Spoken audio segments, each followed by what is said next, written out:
days. Do you know the cause of this? Our youth doesn't want teachings. When they go to school, they don't go because of education. You will find them in their smartphones. Even when the word of God is being uttered in this sense, you might find that someone is online. When the word of God that overcometh is passing by. Amen. In one of the times, when if God could help us, a youth himself, him who doesn't know God, talking in a radio, she achieved 7 or 8 distinctions. When they asked her, she said, ever since I was born, I've never been in possession of a phone. How could it be to us who are Christians? Amen. This is the only thing that is grounded to the youth of our times. Let there be rules in families. If it be possible, let your child purchase their own cell phone.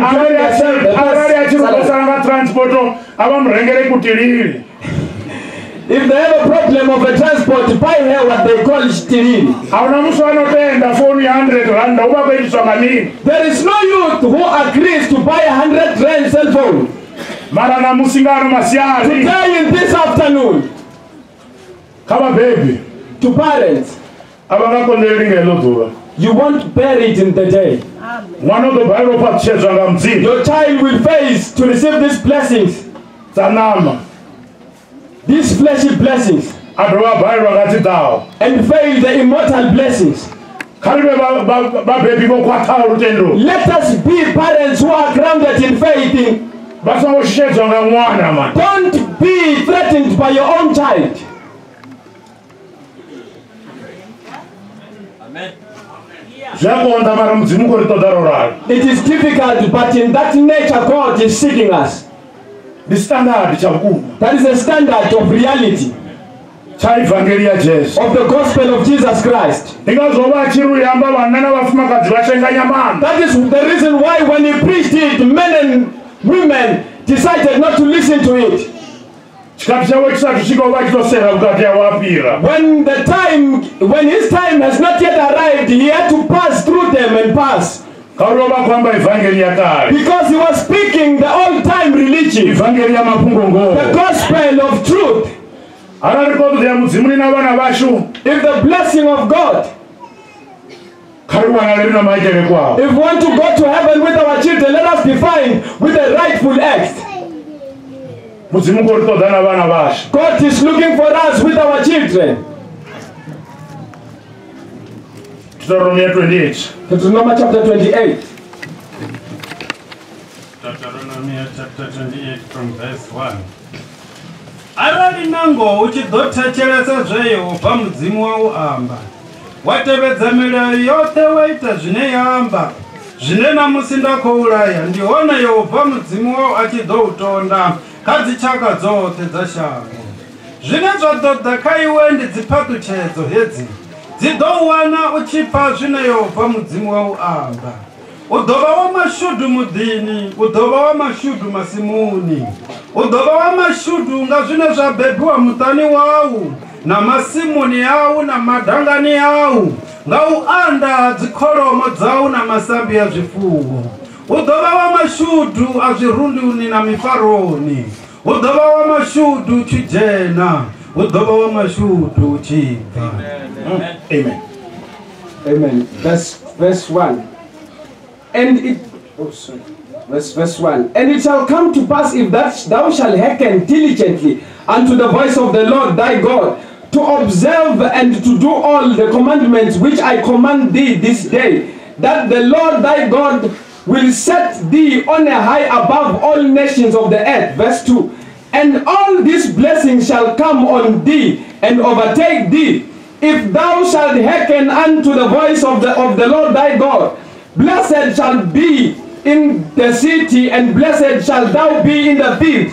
Blessed shall be the fruit of thy body, and the fruit of thy ground, and the fruit of thy cattle, the increase of thy kind, and the flocks of thy sheep. Verse 5.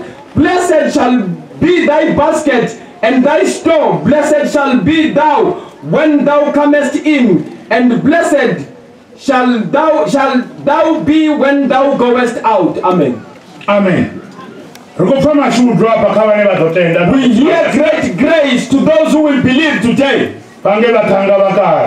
They will be like those old young men. They will be like those old veterans who believed. Those who believed in God and they were lucky. They were greatly blessed by God. Because they did what God required of them. They had no patience when God reported unto them. When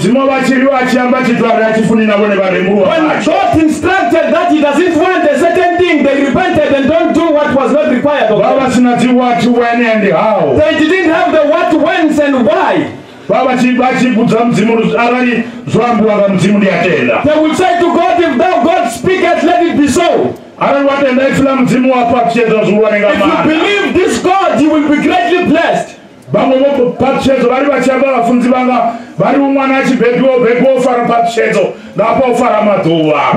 pastor stands up and says, he says, when a child is born, they be born having their own blessings, in the other hand holding their days. The first person to be observant is the devil, saying, stretch out your hand and let me see what you are in position of. Looking at the days and observe that it's 100 days. In 100 years, saying, let me limit it by nyaupe. Saying, let it by drinking things, let me limit them. Saying, by women, folks, and girls, let me limit them. Let me reduce by so many things that are done by young men. That even the riches that you are having in your hand, there is no man who didn't descend with blessing. But the only person who takes it away from you is the devil. You will run coming in and going out. When you don't have this grace of meeting this gospel this afternoon, you want to know where your blessing is laid. You believe this afternoon and be like those old young men. And be like the guys like Jacob, who were blessed by the things that they had in hand. What they spoke with their own mouth came to pass. Amen. Yakobo orara,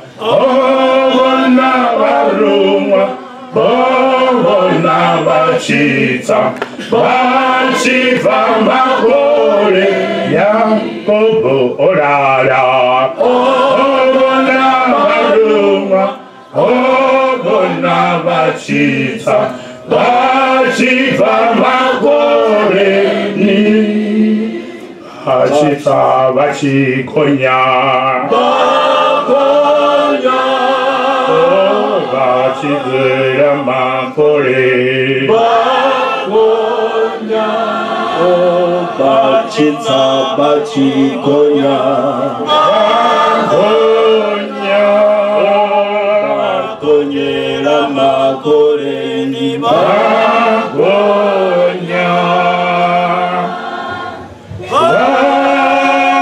bangereraje ova,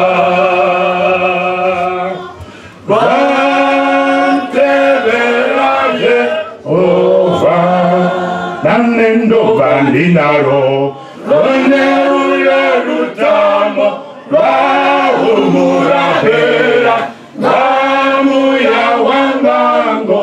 Nando bandinaro, donde ule lutamo, bahumurahera, bamuya wangango. Obe musane. He was youth as well. In turn, by 4 o'clock, when he was about to pray, you will find that youth as well are up in their blankets, being woken up by God but not praying. This angel that was observed by Jacob in the dawn, the parents, but he be there, but he passes by. Where are the old youth? Those old ladies who had God in them. God surely blessed them. There were 2 ladies folk in those days. There was the one who wanted to return to a kindred. The other one was called Ruth and the other one was called Agrippa. Mother-in-law, they were still young, these girls. The mother-in-law instructed them to go back to their families as she was going as well. They knew that in my mother-in-law there is God. She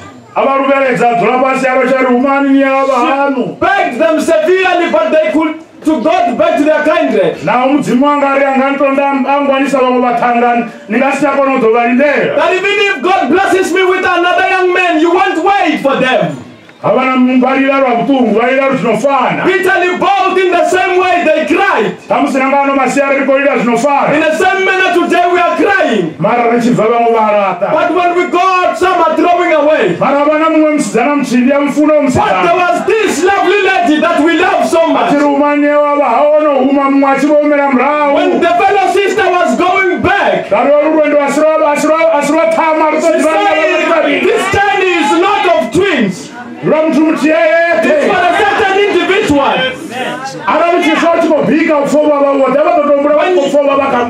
When you are cooking and you burn yourself, you feel the pain alone. She realized that alone as well I will partake my journey. The mother-in-law say, observe, thy sister is going back and you go back as well. She made an oath, the covenant inside herself. I knew this required to have a covenant inside. Going back. I will stand for my God alone. This is not a friendship journey. It is not a journey where you ask your fellow. You don't even ask your parents. You don't even ask a certain individual. You don't ask a certain old lady. You don't ask even your friend. You go alone. You protect your alone. Amen. It's only one youth who believe is required today. This thing of being mocked or deceived by a friend will come to pass. When you are taken out of your family and your parents observing, but it will be hopeless. A youth is required who will be in position of Jesus. Don't listen to your friends because they will remain behind. You will partake on your journey alone. It seems as you are preaching. They will deceive you, your friend. They will see that when you are standing with you. And they will know there is death. Take this blessing this afternoon. Hallelujah. There won't be time. There won't be a day in that day. Amen. Some sings and say there is no advocate when you get there. You won't stand and say a certain family has paid me. You won't manage it in that day. This Jesus that we are speaking this afternoon, he still has grace. That is the reason why you hear man standing up and shouting. There is still grace. They will come at a certain time. When even the sound shall sound. In a blink of an eye. This time to come. When that arises, they will rise.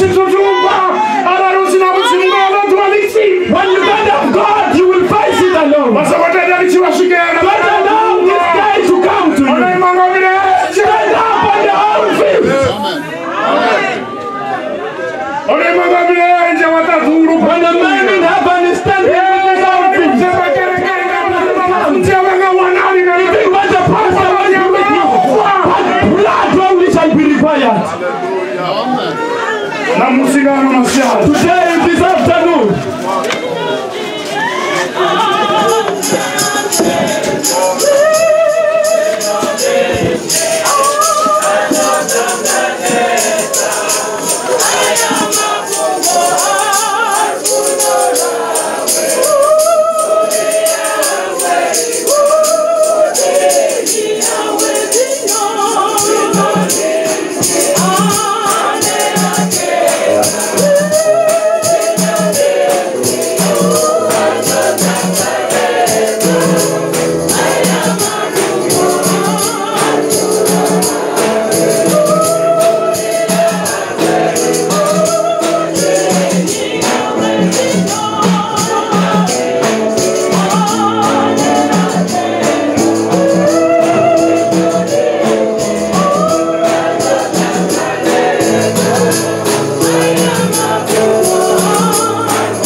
Chiwana chinenga kangora zviru na buketo na ndove za manda muya mketo ngari ndio ni tikiti obuyela ndio ali Jesu wa ritere ni chilizi ko tsaka baba one mpindo one munanga masiyari ya Jesu achitanga nzama. Amen, amen.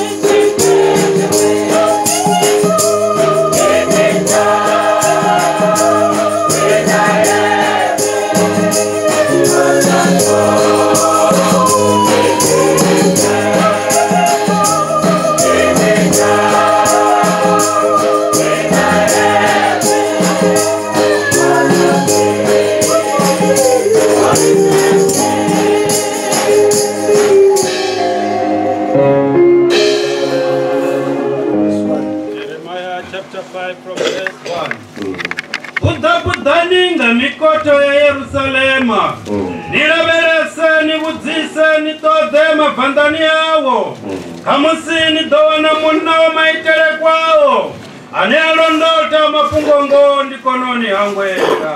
Galatians chapter 23 verse 23 to 26. Verse 23. Fuwa pungongo usinibambaze fuwa utari na kunzo na yene tarukanyo kotia mubuya utakala zuruhuru wabutari upembelelanga babepi bawe nga utakale kotia unemeu mupepi wawe upembelele mwananga mpemiru yau mato unga atakalele ndila zanga. Deuteronomy 28 verse 1 to 6. Verse 1. Arali nango uchidotecheresa zve Yehova mudzimu wao amba watebedza milayo yote waita zvine yamba zvinena musindako uraya ndiona Yehova mudzimu wao achidotonda kadzichaka dzote dzashango zvine zvadodhaka iwe ndidzipatuchedzo hedzi dzidouwana uchipa zvine Yehova mudzimu wao amba udova wamashudu mudhini udova wamashudu masimuni udova wamashudu nga zvine zvabhepiwa mutani wau na masimuni yau na matangani yau na uwanda dzikoromo dzau na masambi ya zvifuwo udova wamashudu azvirunduni na mifaroni udova wamashudu chijena udova wamashudu chibva. Hallelujah. Koribo barwa fila mzimu. We thank God for the scripture reading. Ndizvanda imenga manda. It is of high importance that the word of God be uprooted in His word. In our gospel we preach the word of God. We don't have motivation.